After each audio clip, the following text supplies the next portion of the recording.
It started as an innocent dare during a summer holiday, but what followed changed my mother's life forever. She wasn't caught, she didn't confess, but that single moment of courage made her rediscover who she truly was. This is the story of how one summer broke her silence, rewrote her identity, and turned a simple game into a lifetime awakening. It was supposed to be just another quiet summer, the kind that comes after years of predictable routines. My mother and I hadn't spent real time together since I left for university. Life, as it often does, had pulled us in opposite directions. She had her marriage, her job, and her carefully managed life. I had my own distractions. But that summer, something made her insist we take a trip together. Just the two of us, she said, smiling in that practiced way that barely reached her eyes.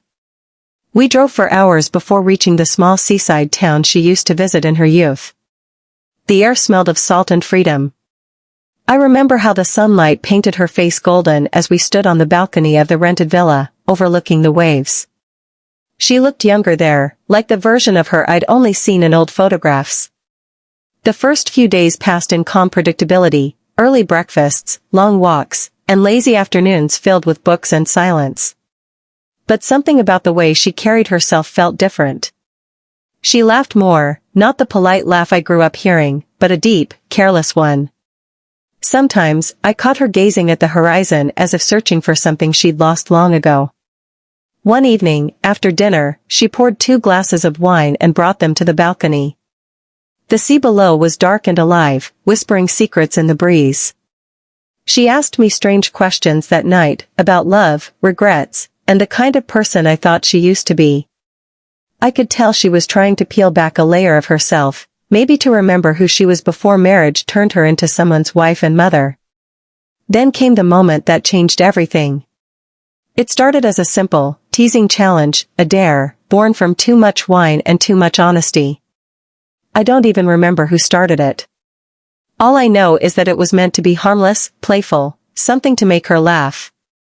But behind that laughter, something shifted. Her eyes held a glimmer I'd never seen before, a kind of defiance mixed with curiosity. That night, the air between us grew heavier. She didn't say it, but I could sense her crossing an invisible line, the one between who she was supposed to be and who she secretly wanted to become. As I lay awake later, I could still hear the waves crashing below the window, steady and relentless. I didn't know it then, but the dare had set something in motion. Something that would unravel the woman I thought I knew, and reveal the version of her she'd hidden all her life. Somewhere between laughter and quiet, I realized she wasn't just playing anymore. She was chasing something, a lost version of herself that had been silenced by years of being who everyone expected her to be. The line between a game and reality was fading, and I didn't know whether to stop her or follow her. Either way, I knew one thing for certain, this summer wasn't about relaxation anymore. It was about transformation, hers most of all. And when she finally looked at me, eyes glinting with something that almost resembled liberation, I realized that the dare wasn't just changing her. It was changing everything. Days blurred into each other after that night. The villa, once filled with ordinary chatter and routine, now carried an undercurrent of something I couldn't quite name.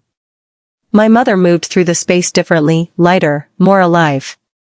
It wasn't that she had suddenly become someone else, it was more like she'd peeled back years of quiet compromise to reveal the woman she might have been if life hadn't dulled her edges. She started waking up before sunrise, walking alone along the shoreline while the rest of the town slept. When I joined her once, I saw her standing barefoot in the surf, eyes closed, the hem of her dress brushing the water. She looked peaceful, almost ethereal, like someone who had found a secret she wasn't ready to share. Over breakfast, she spoke more openly about the things she'd hidden for years, her dreams of traveling alone, her old love for painting, her frustrations with the life she'd settled for. There was no bitterness in her tone, only acceptance, like she'd finally stopped pretending to be the woman others needed her to be. But underneath her calm, I could feel something else stirring, a quiet defiance that frightened and fascinated me at the same time. The dare we'd joked about had evolved into something symbolic. It wasn't about an act or a moment anymore, it was about liberation. A rebellion against the years of living within lines she hadn't drawn herself. one afternoon, while exploring the town's market, I noticed the way people looked at her. She drew attention effortlessly, not because of beauty in the obvious sense, but because she radiated something rare, presence. She bought a red scarf that day, one she tied around her neck with a smile that told me she knew exactly what she was doing. Later, as we sat by the beach eating ice cream, she said, almost to herself, "You know, sometimes we live so quietly that we forget we're still alive." That sentence stayed with me. It wasn't just her transformation that unsettled me, it was the realization of how much she'd sacrificed to be the mother, the wife, the woman everyone expected. And now, in this strange season of rediscovery, she was taking pieces of herself back. But freedom, I was learning, always comes with a cost. That summer would change everything. Not just for her, but for me too. And even now, years later, I still struggle to find the right words to describe how a single, careless game could awaken a truth that refused to sleep again. The morning after that strange night, the air between us carried a subtle tension, something unspoken but impossible to ignore. My mother moved around the kitchen humming softly to herself, barefoot, hair tied loosely, the kind of unguarded version of her I'd never seen before. There was lightness in her voice, yet a quiet storm behind her eyes. We didn't mention the dare from the night before, though it lingered like the taste of wine still on our tongues. At breakfast, she looked at me over the rim of her coffee mug and smiled, a knowing, secretive smile. That moment stretched longer than it should have, filled with questions neither of us dared to ask. The day unfolded slowly. We went to the beach, carrying only towels and a half-hearted intention to relax. But even there, under the merciless sun, the tension followed us. She seemed freer, almost reckless. She walked closer to the water, letting the waves chase her ankles, and when she laughed, it wasn't the laugh of a woman confined by roles or expectations. It was something raw. Later, we found a small cafe tucked behind the dunes. She ordered a cocktail she hadn't tasted since her 20s and convinced me to join her. She spoke of her youth, of dreams she had before she became someone's wife, before responsibility hardened her edges. There was a bittersweet nostalgia in her words, the kind that only comes from realizing how much of yourself you've buried just to survive adulthood. And then, it happened again, that daring spark. She looked at me with the same mischievous glint that had started it all. "Do you remember the dare?" she asked quietly. I nodded. She leaned forward, her voice softer but firmer. "Let's make it real. Just for fun. No consequences. No one will ever know." It wasn't what she said that caught me off guard, it was how she said it.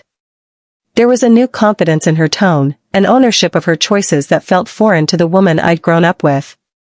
The mother who used to scold me for forgetting curfew was now suggesting something that blurred every line of comfort and normalcy. I didn't answer right away. Part of me wanted to dismiss it as another joke, another sign of her reclaiming lost youth. But deep down, I sensed it wasn't about fun anymore. It was about rebellion. It was about her proving to herself that she could still feel.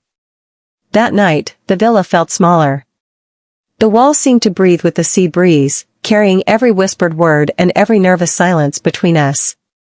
She poured another glass of wine and turned on music from her past, songs that spoke of freedom and danger and choices that shaped destinies. We talked late into the night, but every sentence seemed to circle the same unspoken thing, that dare. That evening, while the sky blushed with sunset, I found her sitting on the balcony, staring at the horizon again. The scarf she'd bought fluttered in the wind like a flag of quiet rebellion. She didn't hear me approach, or maybe she did and chose not to react. "I feel like I'm waking up after a long sleep," she said softly. "But waking up means realizing how much time I've lost." I didn't know what to say. The woman beside me wasn't just my mother anymore, she was someone new, someone I couldn't easily define. That night, I lay awake again, listening to the restless sea and wondering where this path would lead her, and whether she'd ever return to who she was before. Because the truth was, the dare had stopped being a playful challenge long ago. It had become a mirror, one that showed her everything she'd been too afraid to see. And as the summer deepened, so did the secret she carried inside her, one that, even now, I've never spoken of until this very moment. The summer sun had grown fiercer by the time everything began to unravel. The sea breeze no longer carried only salt and freedom, it carried restlessness. My mother's transformation had moved past curiosity, it had become a quiet revolution that even she couldn't fully control. She began spending more time alone, disappearing for hours with nothing but her journal and that red scarf. When she returned, she'd have that same faraway look in her eyes, one that made it clear she was somewhere I couldn't follow. At night, I'd hear the soft scratch of her pen through the villa walls, writing with an intensity that felt like confession. One evening, I found her sketchbook left open on the dining table. Inside were pages of drawings, faces, places, fragmented emotions captured in hurried strokes. But what caught my attention wasn't the art itself, it was the writing beside it. Notes about her marriage, about feeling invisible, about the woman she used to be before she forgot how to breathe. It was raw, unfiltered, and painfully human. When she caught me looking, she didn't seem angry. She only sighed, gently closing the book and whispering, "I'm not ashamed anymore." That sentence marked the true beginning of her change. The dare had stopped being a game weeks ago, it had become a doorway. And she had stepped through it without looking back. She started dressing differently, nothing scandalous, but expressive. Colors she'd avoided for years suddenly filled her wardrobe. She spoke with new confidence, laughed loudly without apology, and when strangers struck up conversations, she no longer shied away. It was as though the world had given her permission to exist again, and she wasn't wasting the chance. But change, even the good kind, always disturbs the balance of things. One night over dinner, she told me she wasn't sure she wanted to go home. I remember the silence that followed. The air thickened between us, heavy with implications. "What about Dad?" I finally asked. She stared at her glass of wine, swirling it slowly. "He's a good man," she said. "But good isn't always enough." Her voice trembled on the last word, not with guilt but with clarity. It was the sound of a woman choosing herself for the first time in decades. That night, she didn't sleep. I heard the rustle of her suitcase being unzipped, the sound of her packing and unpacking over and over again, caught between the woman she had been and the one she was becoming. By dawn, she was on the balcony again, the sky still painted with the faint glow of sunrise. I joined her quietly. "I think the dare was never about breaking rules," she said, eyes fixed on the horizon. "It was about remembering that I'm still capable of choosing." She smiled then, not the kind of smile that hides pain, but one that acknowledges it, and accepts it anyway. That was the last day we spent at the villa. She didn't talk much during the drive back. The road seemed endless, winding through hills and towns that blurred into memory. By the time we reached home, she was quieter, but lighter somehow. The moment we stepped through the door, she paused and looked around like she was seeing everything for the first time. "Reality," she murmured. "But it doesn't scare me anymore." That summer had stripped her bare, but not in the way people might think. It had peeled away fear, duty, and silence until only truth remained. And once truth is found, it cannot be forgotten. She wasn't the same woman who left home weeks ago. She was something else now, braver, freer, and perhaps lonelier too. And though I never told her, that summer changed me as well. Because for the first time I understood what courage really looked like, not loud or reckless, but quiet, deliberate, and born from years of holding your breath. The summer ended the way most beautiful things do, quietly, without ceremony. When September arrived, the world seemed to slip back into its routine as if nothing had happened. But for us, everything had changed. Back home, my mother carried herself differently. There was a new rhythm to her movements, a calm steadiness that made even the silence around her feel purposeful. She no longer rushed through mornings, no longer filled every pause with duty or noise. It was as if that summer had carved out a sacred space inside her, a place only she could reach, and no one else would ever fully understand. My father noticed something had shifted. He asked her once, half-jokingly, if the sea had given her a new soul. She only smiled and said, "Maybe it reminded me I had one all along." He laughed, not realizing how close to the truth he was. She didn't speak of what really happened that summer, and neither did I. We both carried it like a shared secret, not because it was scandalous, but because it was sacred. Some truths are too personal to survive the weight of other people's opinions. Weeks turned into months, and her change began to ripple into the rest of her life. She started painting again, filling canvases with colors that looked like emotion itself. She joined a local art circle, began writing short pieces for herself, and talked about taking solo trips. My father seemed unsure how to react. He was proud, yet slightly distant, as if unsure whether to celebrate or fear this newfound version of her. One evening, she and I sat outside on the porch. The air was cool, carrying the faint scent of rain. She poured us tea instead of wine this time, a small but meaningful change. You know, she said, her gaze lost in the twilight, people think you need a crisis to change your life. But sometimes, it's just one small moment, one choice, that wakes you up. I asked her if she regretted anything. She shook her head slowly. No. Because for once, I didn't live by fear. I lived by truth. There was peace in her voice. A kind of closure that didn't erase the past, but rather, softened it. After that night, she began to write again, not for publication, but for herself. Pages and pages of thoughts, reflections, fragments of memory. I never read them, but I could see how writing became her way of holding on to that summer without having to explain it. Years have passed since then, yet every time I visit her, I still see traces of the woman she became that summer. The red scarf hangs near her studio window, faded now but symbolic, a quiet reminder of the day she stopped existing for others and started living for herself. As for me, I've carried her story all this time. Not because it was scandalous or extraordinary, but because it taught me something vital, that courage often wears the face of someone who simply decides to change. I'm telling it now, anonymously, because it isn't really my story to claim. It's hers. But in some strange way, it changed me too.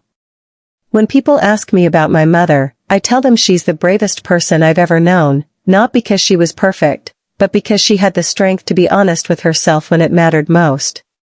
And if that summer taught me anything, it's this: sometimes, it takes losing who you were to discover who you are meant to be. That was the summer Adair became a reality. And that reality changed her forever. This story is for mature audiences and reflective minds. It explores emotional boundaries, hidden choices, and personal transformation, not explicit content.